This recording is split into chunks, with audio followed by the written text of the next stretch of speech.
High, আজকে ভিডিওতে কিছু সিনেমা সংক্রান্ত বিষয় নিয়ে আপডেট দেবো। তো বেশি দেরি না করে ভিডিওটা শুরু করা যাক। ভিডিওর প্রথম আপডেটটা হচ্ছে জিদ্দার কেউ বলে বিপ্লবী কেউ বলে ডাকাত সিনেমাটাকে নিয়ে।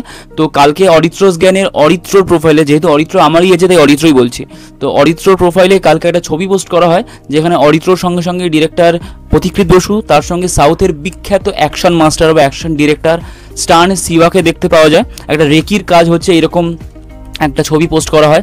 এটা এখন স্টান সিলভা না, যে চেঙ্গিজের মানে অ্যাকশন মাস্টার ছিল, সে স্টান সিলভা এটা ঠিক নাম, কিন্তু ওটা চেঙ্গিজের অ্যাকশন মাস্টার, এটা হচ্ছে স্টান সিভা।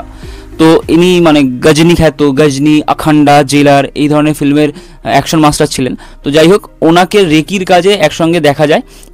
আগে আপডেট ছিল এই কেউ বলে বিপ্লবী কেউ বলে ডাকাত সিনেমার অ্যাকশন ডিরেক্টর হচ্ছে কেভিন কুমার, এটা ঠিক, কিন্তু এই কেভিন কুমারের বাবা হচ্ছে স্টান সিভা, মানে স্টান সিভার ছেলে হচ্ছে কেভিন কুমার। তো এরা এই দুজনে মিলে সবকটা ফিল্মেরই মোটামুটি দুজন একসঙ্গে মানে অ্যাকশন করে। তো এখানেও দুজন একসাথেই অ্যাকশন করবে, মানে অ্যাকশন ডিরেকশন দেবে। তো এরকমই আপডেট আছে, স্টান সিভা আর তার ছেলে কেভিন কুমার মিলে এই কেউ বলে বিপ্লবী কেউ বলে ডাকাত সিনেমার অ্যাকশন করছে। তো বোঝাই যাচ্ছে সিনেমার অ্যাকশন কিন্তু নেক্সট লেভেলে হতে চলেছে। যখন এই সিনেমার সঙ্গে স্টান সিভার নামটা যুক্ত হয়েছে, তাই বোঝাই যাচ্ছে এই সিনেমার অ্যাকশন নেক্সট লেভেলে হতে চলেছে। ভিডিওর সেকেন্ড আপডেটটা হচ্ছে শাহরুখ খানের কিংকে কেন্দ্র করে। তো এরকমই একটা আপডেট আছে যে শাহরুখ খানের জন্মদিন উপলক্ষে অর্থাৎ 2 নভেম্বর কিংয়ের কোনো একটা প্রোমো হয়তো পোস্ট করা হতে পারে। এর আগে সিদ্ধার্থ আনন্দ টুইটারে একটা হিন্ট দিয়েছিল, ফ্যান্সদের উদ্দেশ্যে একটা ইন্টারেস্টিং হিন্ট দেয়। তো এরকমই একটা আপডেট আছে যে শাহরুখ খানের জন্মদিন উপলক্ষে 2 নভেম্বর কিংয়ের কোনো একটা প্রোমো বা কিছু একটা পোস্টার বা গ্লিমস কিছু একটা আসতে পারে। ভিডিওর পরবর্তী আপডেটটা হচ্ছে কালকি 2898 এডি পার্ট 2কে কেন্দ্র করে। তো মেকার্সরা আগেই একটা অ্যানাউন্সমেন্ট করে দিয়েছিল যে দীপিকা পাডুকোন এই সিনেমার আর অংশ থাকবে না, তার সঙ্গে কিছু সমস্যা হয়েছিল, এর আগে কন্ট্রোভার্সি হয়, তো সেই জন্য সে আর এই সিনেমার পার্ট নেই।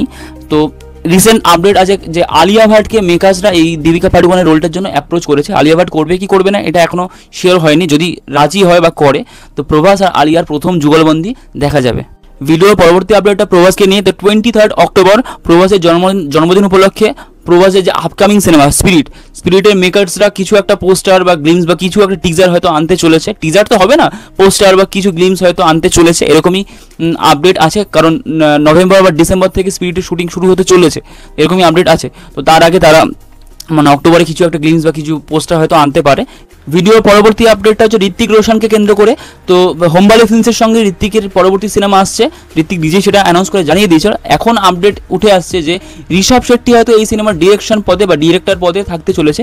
প্রথমে পৃথ্বীরাজ সুকুমারন বা প্রশান্ত বর্মার নাম থাকলেও এখন আপডেট উঠে আসছে যে ঋষভ শেট্টি হয়তো এই সিনেমার ডিরেক্টর হতে চলেছে। ভিডিওর পরবর্তী আপডেটটা হচ্ছে ধুরন্ধরকে কেন্দ্র করে। তো রণবীর সিং নিজের পোর্শনের শুটিং পুরোপুরি কমপ্লিট করে ফেলেছে, শুধু অক্ষয় খান্নার কিছু পোর্শনের শুটিং বাকি আছে, যেটা এই 12 অক্টোবরের মধ্যে পুরো কমপ্লিট হয়ে র্যাপ আপ হয়ে যাবে এবং সিনেমাটা মুক্তি পাচ্ছে এই 5 ডিসেম্বরে। ভিডিওর পরবর্তী এবং অন্তিম আপডেট হচ্ছে ফরহান আখতারের 120 বাহাদুর সিনেমাটাকে কেন্দ্র করে। তো এই সিনেমায় আমরা অমিতাভ বচ্চনের ভয়েস ওভার শুনতে পাবো, অর্থাৎ অমিতাভ বচ্চন এখানে ন্যারেটর হিসাবে থাকতে চলেছেন। তো এই ছিল আজকে সিনেমা সংক্রান্ত আপডেট। ভিডিওটা কেমন লাগলো কমেন্টে বলবেন, আর চ্যানেলটা ভালো লাগলে লাইক, কমেন্ট অ্যান্ড সাবস্ক্রাইব করবেন। Thank you.